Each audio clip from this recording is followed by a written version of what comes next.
जय श्री कृष्ण मित्रों। स्वागत है आपका अपने चैनल अनमोल स्टोरी पावर में। आज हम लेकर आए हैं गरीब की किस्मत की कहानी। अगर आपको हमारी यह कहानी पसंद आए तो कृपया वीडियो को लाइक करके चैनल को सब्सक्राइब करें और बेल आइकन को जरूर दबाएं। तो चलिए दोस्तों, कहानी की तरफ बढ़ते हैं। एक समय की बात है। बंगाल की खाड़ी के किनारे बसे एक छोटे से गांव में एक गरीब मछुआरा रहता था। नाम था गोपाल। उसका चेहरा धूप से झुलसा हुआ, आंखों में थकान और दिल में सिर्फ एक ख्वाब। एक दिन उसकी किस्मत भी बदल जाएगी। मगर हर दिन समंदर में जाल डालने के बाद खाली नाव लेकर लौटना उसके ख्वाब को चकनाचूर कर देता। गोपाल की पत्नी रमा कई दिनों से बुखार से तप रही थी। घर में दवाइयों के लिए पैसे नहीं थे। गोपाल हर सुबह मछलियों की आस में निकलता, लेकिन जाल में सिर्फ सीपियां और कचरा आता। पेट भरने लायक भी मछली नहीं मिलती थी। गांव के लोग अब उसे देखकर निगाहें चुरा लेते, क्योंकि उधारी का बोझ हर किसी के लिए भारी होता है। गोपाल की झोपड़ी में सिर्फ 2 कटोरी चावल बची थी और रमा की हालत दिन ब दिन बिगड़ती जा रही थी। उस रात बारिश भी हो रही थी, छत टपक रही थी और गोपाल अपनी पत्नी का हाथ थामे सोच रहा था, हे भगवान, क्या इतनी भी रहम नहीं है तुझमें? उसकी आंखों से आंसू बह निकले, पर आंसू भी अब आदत बन चुके थे। अगली सुबह जब वह जाल लेकर निकला, समंदर बिल्कुल शांत था, जैसे किसी तूफान के आने से पहले की शांति हो। गोपाल ने सोचा, आज आखिरी बार जाल डालता हूं, अगर कुछ नहीं आया तो। उसके विचार वहीं रुक गए। वो खुद नहीं जानता था कि तो क्या, शायद उम्मीद का पूरी तरह मर जाना। उसने जाल फेंका और बैठ गया नाव में, आंखें बंद कर लीं। थोड़ी देर बाद जाल में कुछ हलचल सी महसूस हुई, जैसे कोई भारी चीज फंसी हो। गोपाल की धड़कनें तेज हो गईं। उसने धीरे धीरे जाल खींचा और हैरानी से देखा, जाल में एक सुनहरी मछली थी, इतनी खूबसूरत कि गोपाल की आंखें चौंधियां गईं। मछली बोल उठी, हाँ बोल उठी, मुझे छोड़ दो मछुआरे, मैं तुम्हें बदले में कुछ दूंगी। गोपाल डर गया, पर भूख और गरीबी ने डर को पीछे धकेल दिया। तुम क्या दे सकती हो? उसने पूछा। मछली बोली, जो चाहो, दौलत, सोना, सेहत, बस मुझे समंदर में छोड़ दो। गोपाल ने झट से मछली को छोड़ दिया, और जैसे ही उसने ऐसा किया, समंदर में एक तेज सी चमक हुई और नाव अपने आप किनारे की ओर बढ़ गई, जैसे कोई अदृश्य ताकत उसे खींच रही हो। जैसे ही गोपाल अपने गांव पहुंचा, वहां का नजारा बदला हुआ था। उसकी झोपड़ी की जगह एक पक्के मकान ने ले ली थी। भीतर गया तो रमा पलंग पर बैठी मुस्कुरा रही थी। उसका चेहरा पहले जैसा मुरझाया हुआ नहीं, बल्कि गुलाब सा खिला था। ये क्या हो रहा है? गोपाल ने खुद से पूछा। तभी एक आदमी आया, साफ कपड़ों में, झुककर बोला, बाबूजी, आपकी नाव के नाम एक ट्रस्ट से लाखों रुपए आए हैं। आपको इनाम मिला है, समंदर में एक दुर्लभ मछली छोड़ने के लिए। उसकी वजह से एक दवा तैयार हुई है जो लाखों जिंदगियां बचा सकती है। गोपाल सन्न रह गया। जो इंसान कल एक कटोरी चावल के लिए तरस रहा था, आज उसके घर में खाना, दवा और इज्जत थी। गांव के लोग जो पहले नजरें चुराते थे, अब नमस्ते करते थे। मगर गोपाल ने न ज्यादा बोला न ज्यादा मांगा। वो बस हर दिन समंदर किनारे बैठ जाता और उसी जगह को देखता जहां उसने मछली को छोड़ा था। कभी कभी किस्मत सिर्फ मोड़ नहीं लेती, वो समंदर जैसी होती है, शांत, गहरी और रहस्यमयी। गोपाल की किस्मत ने भी करवट ली थी, लेकिन उससे भी ज्यादा उसने उसे सिखाया था, उम्मीद, चाहे कितनी भी टूटी हो, अगर बची रहे तो चमत्कार मुमकिन है। गोपाल की जिंदगी ने एक नया मोड़ लिया था, लेकिन सच्चाई ये थी कि जो चीजें जल्दी मिलती हैं, उनके पीछे अक्सर कोई गहरा रहस्य छिपा होता है। समंदर में सुनहरी मछली को छोड़ने के बाद से सब कुछ जैसे किसी सपने की तरह हो रहा था। नया मकान, भरपेट खाना, रमा की ठीक हो चुकी तबीयत और गांव वालों का आदर सम्मान। मगर एक रात जब गोपाल छत पर बैठा था, अचानक उसे दूर से एक आवाज सुनाई दी, जैसे कोई नदी उसे पुकार रही हो। यह आवाज हल्की थी, मगर लगातार, जैसे लहरों की गूंज नहीं, बल्कि किसी की बातों की छाया। गोपाल ने इसे वहम समझकर अनदेखा कर दिया, मगर अगली रात वही आवाज और भी स्पष्ट हो गई। गोपाल, गोपाल, नदी की सच्चाई अभी बाकी है। तीसरी रात उसे नींद ही नहीं आई। वह चुपचाप उठा और नदी की ओर चल पड़ा। वही नदी जहां बचपन में उसकी माँ उसे लेकर जाती थी और कहती थी, ये नदी जानती है सब, बस सुनना सीख लो। रात का अंधेरा था। चांदनी हल्की सी छिटकी थी और नदी का पानी चमक रहा था। किनारे पर एक बूढ़ा अपाहिज बैठा था। उसकी एक टांग नहीं थी, हाथ कांप रहे थे, लेकिन आंखें तेज जैसे आग की लपटें। गोपाल धीरे धीरे उसके पास गया। अपाहिज ने उसकी ओर देखा और बोला, तू वही है ना जिसने नीलपरी को छोड़ा? नीलपरी? गोपाल चौंक गया। बूढ़ा मुस्कुराया। हाँ, वो मछली कोई मामूली मछली नहीं थी। वो नीलपरी थी, जल की रक्षक। 100 साल में एक बार इंसानों के बीच आती है और जिसे चुनती है उसकी किस्मत बदल देती है, पर साथ ही एक परीक्षा भी देती है। गोपाल ने कांपती आवाज में पूछा, कैसी परीक्षा? बूढ़ा झुककर नदी के पानी में कुछ दाने बिखेरने लगा, जैसे कोई रिवाज निभा रहा हो। फिर उसने कहा, 3 दिन बाद नदी के बीच एक कुंड खुलेगा। वहां वो दोबारा तुझसे सवाल करेगी। अगर तूने लालच दिखाया तो सब कुछ खो देगा। अगर सच्चाई से जवाब दिया तो कुछ ऐसा मिलेगा जिसकी कल्पना भी तू नहीं कर सकता। गोपाल को लगा जैसे जमीन डोल रही हो। क्या ये वही कहानी थी जो उसकी दादी सुनाया करती थीं? कि नील परी वो देख सकती है जो इंसानी आंखें नहीं देख पाती? अगले 3 दिन गोपाल बेचैनी में रहा। उसने किसी से कुछ नहीं कहा, न रमा से, न गांव वालों से। हर रात नदी किनारे जाकर बैठता और हर रात नदी की लहरें जैसे कोई गाना गा रही हों, रहस्यमय, मीठा मगर डरावना भी। तीसरे दिन आधी रात के समय गोपाल नाव लेकर नदी के बीच पहुंचा। चारों ओर सन्नाटा था। तभी पानी के बीच एक चक्र बना और उसमें से वही सुनहरी मछली उभरी, लेकिन इस बार उसके पंख नीले थे और चेहरा एक परी जैसा, चमकता, नर्म मगर गंभीर। मैं नील परी हूं, उसने कहा।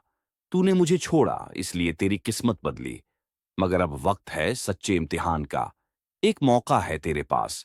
अगर तू चाहे तो मैं तुझे वो खजाना दे सकती हूं जिससे तेरा वंश 7 जन्म तक राजा जैसा जिए। मगर बदले में तुझे किसी और की किस्मत लेनी होगी, किसी ऐसे की जो आज भूखा है, बीमार है, जैसा तू था। गोपाल की रूह कांप गई। क्या वो वैसा इंसान बन सकता है जैसा लोग बन जाते हैं जब उनके पास सब कुछ आ जाए? उसने झुककर नदी की ओर देखा, जहां उसकी परछाई कांप रही थी। लेकिन अचानक उसमें उसे वो रातें याद आने लगीं जब रमा के माथे पर कपड़ा रखे वह दवा के लिए रोता था, जब गांव में कोई उसे देखना तक नहीं चाहता था। उसने गहरी सांस ली और कहा, अगर किसी और की जिंदगी छीननी पड़े तो मैं ऐसा खजाना नहीं चाहता। मैंने जो पाया वो किसी की बद्दुआ से नहीं, बल्कि उसकी दुआ से मिला था, जिसे मैंने छोड़ा था। मैं यही चाहता हूं कि जो अब मिला है उसी में चैन से जी लूं। नीलपरी मुस्कुराई। उसकी आंखों से एक आंसू गिरा जो पानी में मोती बन गया। गोपाल, उसने कहा, तू सच्चा निकला, इसलिए आज मैं तुझे वो वरदान देती हूं जो किसी राजा को भी नहीं मिलता। तुझे कभी किसी चीज की कमी नहीं होगी, लेकिन उसका घमंड भी तुझ में नहीं आएगा। तेरी जिंदगी मिसाल बनेगी और तेरा नाम कभी मिटेगा नहीं। फिर वो गायब हो गई। पानी शांत हो गया और गोपाल की नाव अपने आप किनारे की ओर बढ़ने लगी। अगली सुबह गांव के लोग हैरान थे। गोपाल का घर अब और भी सुंदर था, लेकिन उससे ज्यादा हैरानी उन्हें तब हुई जब उन्होंने देखा कि गोपाल ने गांव के सबसे गरीब लोगों के लिए एक अन्न भंडार खुलवाया और एक छोटी सी दवाई की दुकान भी, जहां सब मुफ्त इलाज पा सकते थे। अब वो सिर्फ गोपाल नहीं था, वो बन चुका था एक नाम, एक प्रतीक, एक मिसाल। गोपाल की जिंदगी अब सिर्फ एक गरीब मछुआरे की नहीं रही थी। गांव के बच्चे उसे गोपाल बाबू कहकर बुलाते थे। बूढ़े उसके पैर छूते थे और बाहर से पत्रकार, समाजसेवी और नेता तक गांव में आने लगे थे, सिर्फ यह जानने की नील परी की कहानी कितनी सच्ची है। लेकिन जैसा अक्सर होता है, जब रोशनी तेज होती है तो परछाइयां भी गहरी होती हैं।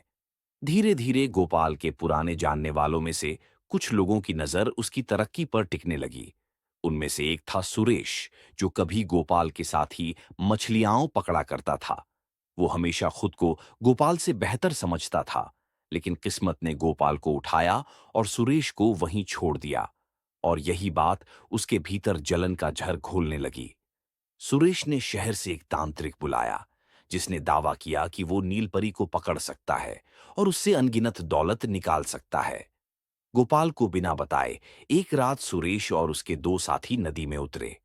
तांत्रिक ने नदी में कुछ ताबीज फेंके, कुछ संस्कृत के मंत्र बुदबुदाए और फिर एक लोहे का जाल पानी में डाला, खास उस जगह पर जहां से गोपाल की नाव लौटती थी।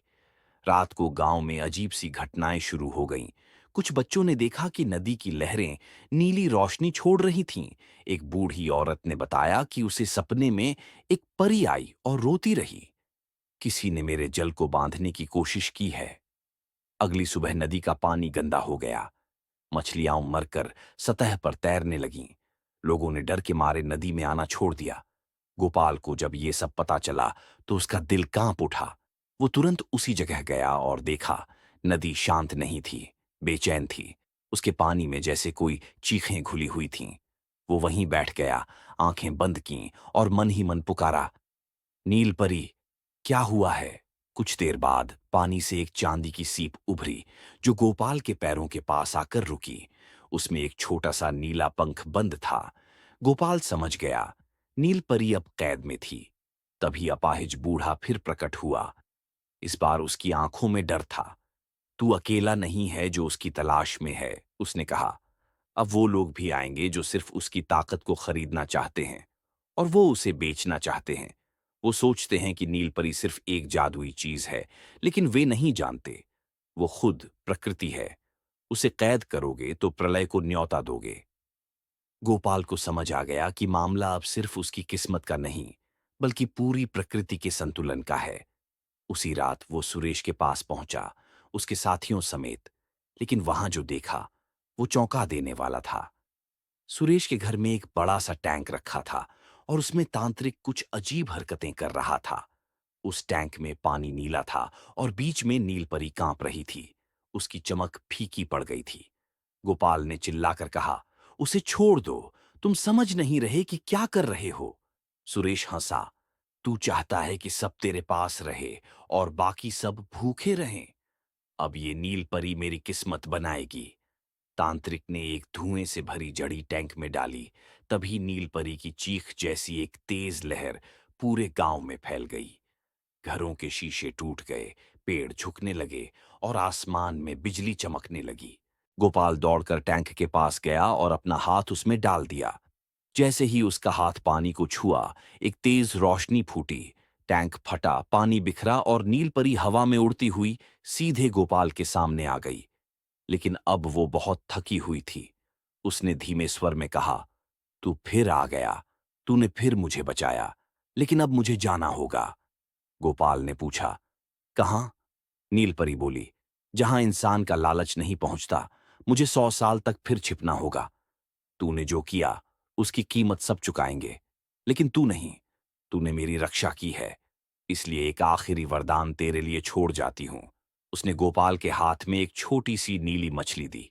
जब जिंदगी तुझे फिर से तोड़ने लगे, इसे पानी में छोड़ देना, मैं लौट आऊंगी। और फिर वो गायब हो गई, एक तेज नीली रोशनी में। उसके जाने के बाद गांव में सब कुछ बदल गया। नदी फिर से साफ हो गई। लोग डर गए थे, लेकिन गोपाल ने उन्हें बताया कि नीलपरी कोई चमत्कार नहीं, बल्कि एक चेतावनी है। अगर हम अपनी लालच में प्रकृति से खेलेंगे तो उसकी कीमत बहुत भारी होगी। सुरेश और तांत्रिक गांव छोड़कर भाग गए और गोपाल फिर से वही मछुआरा बन गया, सादा, शांत, लेकिन अब एक सच्चा रक्षक। समय बीतता गया, लेकिन नीलपरी की कहानी अब सिर्फ गांव की गलियों तक सीमित नहीं रही। शहरों में अखबारों ने हेडलाइन छापी, गांव में चमत्कार, नीलपरी की भविष्यवाणी और मछुआरे की किस्मत। लोग झुंडों में उस गांव में आने लगे, जैसे कोई तीर्थ बन गया हो। गोपाल अब एक नाम नहीं, एक कहानी बन चुका था। पर कहानी जितनी फैलती है, उतनी ही ज्यादा उसकी सच्चाई खोने लगती है। लोगों ने उसे चमत्कारी कहा, भाग्यशाली कहा, कुछ ने उसे भगवान का अवतार तक कह दिया। मगर गोपाल खुद जानता था कि वो सिर्फ एक साधारण आदमी था, जिसने बस एक परी से किया वादा निभाया था। एक दिन गोपाल नदी किनारे बैठा था, पुराने जाल की मरम्मत कर रहा था। तभी एक अजीब सी मछली जाल में फंसी, बिल्कुल अलग, चमकदार नीली आंखों वाली। उसने मछली को देखा, फिर सोचा, छोटा है, जाने देता हूं। जैसे ही उसने मछली को वापस पानी में डालने के लिए खोला, उसके पेट से एक पत्थर नीचे गिरा, नीला, चमकता हुआ और गर्म। पत्थर जैसे ही जमीन पर गिरा, आसपास की मिट्टी कांप उठी। एक हल्की सी ध्वनि हवा में गूंजी, जैसे किसी ने बहुत दूर से पुकारा हो। गोपाल ने झट से पत्थर उठाया और देखा, उस पर कुछ उकेरा हुआ था, एक भाषा जो उसने कभी नहीं देखी थी। वह भागा भागा उस अपाहिज बाबा के पास गया, जो अब भी नदी किनारे बैठा रहता था, शांत लेकिन सब कुछ जानने वाला। बाबा ने पत्थर देखा और उसका चेहरा अचानक गंभीर हो गया। तू जानता है ये क्या है? उन्होंने पूछा। गोपाल ने सिर हिलाया। नहीं, लेकिन लगता है ये साधारण नहीं है। बाबा बोले, ये नील परी का चिन्ह है, पर उससे भी पुराना। ये जलदेव के श्राप का हिस्सा है। कहा जाता है, हजारों साल पहले जब इंसानों ने पहली बार नदी को बांधने की कोशिश की थी, तो भगवान ने उन्हें चेतावनी के तौर पर 5 पत्थर पृथ्वी पर छोड़े थे। पांचों में एक एक शक्ति और एक एक परीक्षा छिपी थी। जिसे भी यह पत्थर मिलता, उसे अपनी इच्छाओं और धर्म के बीच चुनाव करना होता। तू अब एक परीक्षा में है, गोपाल। गोपाल के लिए ये सब किसी रहस्य लोक की तरह था, लेकिन बाबा की आंखों में जो सच था, वो डरावना था। बाबा ने कहा, अब लोग इस पत्थर की खोज करेंगे, सरकारें, व्यापारी, साधु और अपराधी तक, क्योंकि ये पत्थर सिर्फ शक्ति नहीं देता, ये इंसान की आत्मा को भी नापता है। जिस दिन तू इस शक्ति का दुरुपयोग करेगा, उसी दिन ये पत्थर श्राप बन जाएगा। अगले कुछ दिनों में गांव में अजनबी लोग आने लगे, चमचमाती गाड़ियां, सूट बूट में अफसर, कैमरे और नक्शे लेकर घूमते वैज्ञानिक। वे सब एक ही चीज खोज रहे थे, नीला पत्थर। एक कंपनी ने गोपाल को करोड़ों का प्रस्ताव दिया। बस पत्थर हमें दे दो, हम इसे वैज्ञानिक प्रयोगों में इस्तेमाल करेंगे, तुम्हारा नाम इतिहास में अमर हो जाएगा। गोपाल ने पूछा, अगर ये पत्थर इतना ताकतवर है, तो क्या आप इसकी ताकत को अच्छे कामों में इस्तेमाल करेंगे? अधिकारी मुस्कुराया। ताकत ताकत होती है, उसके इस्तेमाल की दिशा समय तय करता है। यही वाक्य गोपाल के दिल में चुभ गया। उसने विनम्रता से मना कर दिया। अब दबाव बनने लगा। कुछ रातों को उसके घर के बाहर साए मंडराते किसी ने पत्थर चुराने की कोशिश भी की, लेकिन गोपाल ने उसे एक पुरानी मिट्टी की मटकी में भरकर नदी के सबसे गहरे हिस्से में छिपा दिया, जहां सिर्फ वही जा सकता था जो पानी से डरता नहीं, बल्कि उसे समझता है। पर उसी रात गोपाल को एक सपना आया, एक विशाल आकृति, नीले प्रकाश से घिरी हुई, जो कह रही थी, गोपाल, ये पत्थर अब तेरा नहीं, ये तुझसे एक वादा चाहता है। जब धरती पर लालच हद से बढ़ेगा, तू इसे फिर से बाहर लाएगा, मगर तब तक इसे सहेज कर रख। ये वरदान भी है और भगवान की परीक्षा भी। गोपाल की आंख खुली। उसका माथा पसीने से भीगा था। उसने देखा, मटकी का पानी धीरे धीरे चमक रहा था, जैसे भगवान खुद उसकी परीक्षा देख रहे हों। उसने फैसला कर लिया, पत्थर को तब तक छिपा कर रखेगा जब तक इंसान इस लायक न हो जाए कि वो शक्ति का इस्तेमाल सेवा के लिए करे, न कि स्वार्थ के लिए। अब गोपाल फिर से उसी झोपड़ी में लौट आया था, अपनी पुरानी नाव के साथ। लेकिन अब वो सिर्फ मछुआरा नहीं था, वो एक रहस्य का रक्षक था, एक वचन का प्रहरी। साल बीतते गए। गोपाल अब बूढ़ा हो चला था।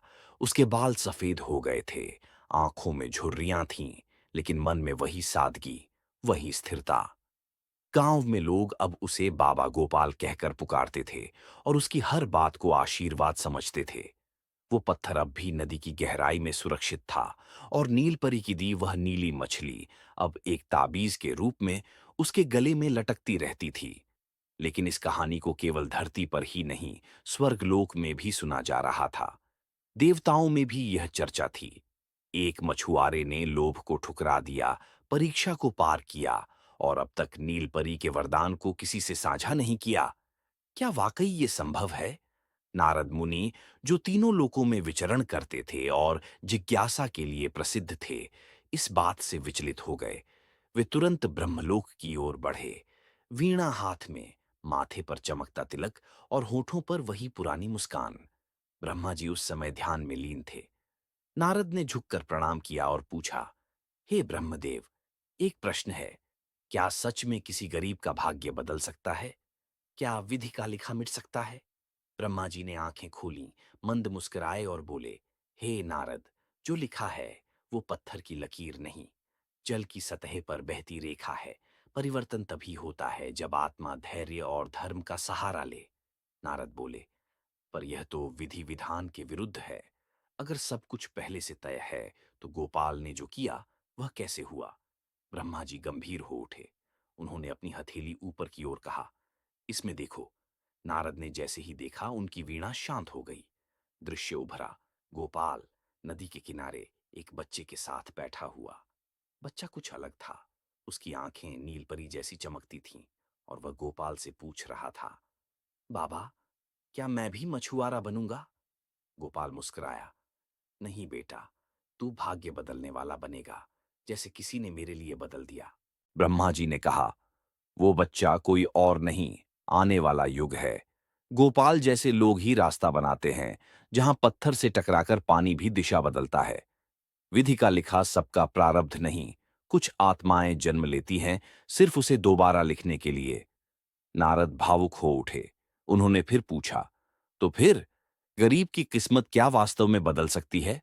ब्रह्मा जी ने धीरे से कहा, गरीब वो नहीं होता जिसके पास धन नहीं, बल्कि वो होता है जो आशा छोड़ दे।